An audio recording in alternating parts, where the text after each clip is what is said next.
গাড়ি থামিয়ে পুলিশি তৎপরতার এই দৃশ্য কানাডার ভ্যাঙ্কুভারের। রয়েছে একাধিক অ্যাম্বুলেন্স ও ফায়ার সার্ভিসের গাড়িও। শনিবার স্থানীয় সময় রাত ৮টার দিকে নগরীর ৪১ নম্বর স্ট্রিটে ফিলিপিনো সংস্কৃতির লাপুলাপু উৎসব চলার সময় বেপরোয়া গতিতে আসা একটি গাড়ি প্রচণ্ড ভিড়ের মধ্যে পথচারীদের উপর আছড়ে পড়ে। এতে ঘটনাস্থলেই হতাহত হন বেশ কয়েকজন। বান্ডেল থাকলে প্রতি সেনমানিতে টাকা বাঁচবে। বিকাশ সেনমানি বান্ডেল কিনে জিতুন প্রতি লেনদেনে।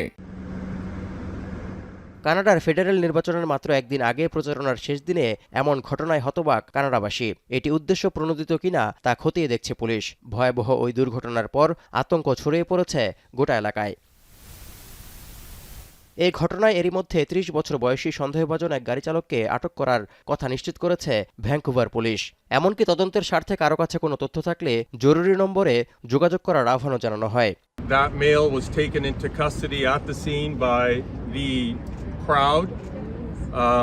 It was a Filipino community event. The crowd immediately called police.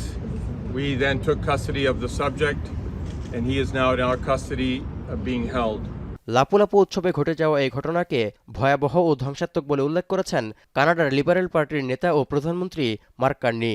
এক বিবৃতিতে হতাহতের পরিবারের প্রতি গভীর শোক ও সমবেদনা জানিয়েছেন তিনি।